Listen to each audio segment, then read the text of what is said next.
I'm sure that we all watched cartoons when we were kids. I, for one, watched a lot of shows from Cartoon Network, and I especially remember a cartoon block named Toonami. Right? Toonami only had anime. And for those of you who don't know what anime is another term for Japanese cartoons. And when I watched anime, I thought to myself, where does anime come from? Well, anime comes from manga, usually.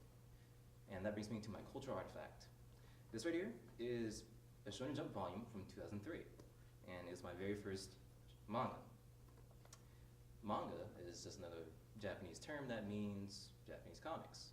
And when people think of comics, they think of superhero action. Manga, on the other hand, is not superhero action. It's black and white, and you read it from right to left. And it has many other genres than superhero action. So, as a person who reads manga, I can't think of a day where I haven't read manga. So, what kind of culture does manga pertain to? I believe that manga pertains to the otaku culture. Otaku being a Japanese term that describes an enthusiast. I happen to be an enthusiast of manga. So in this speech, I'm going to talk to you guys about how manga relates to the otaku culture and why I think I'm an otaku.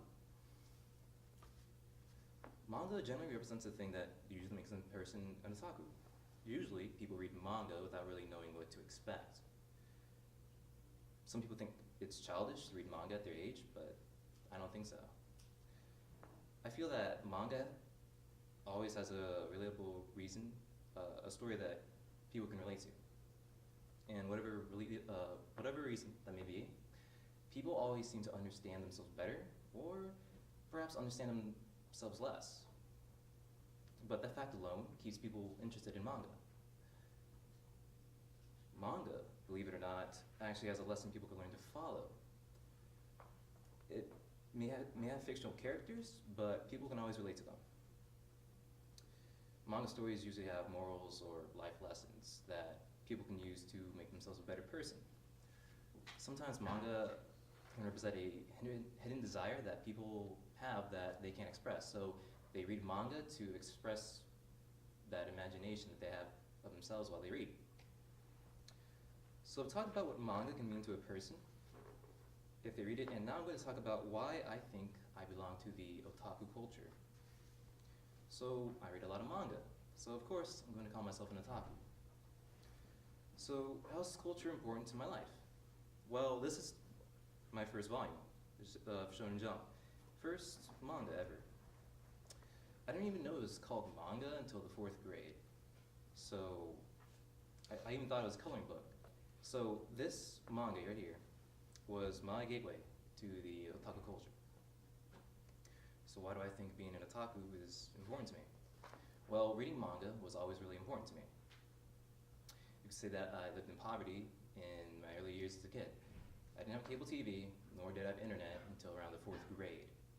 So my parents weren't always home for me because I was always working for me. So most of the life lessons that I actually learned came from manga. That may seem weird, and yes, I know, but that's just me.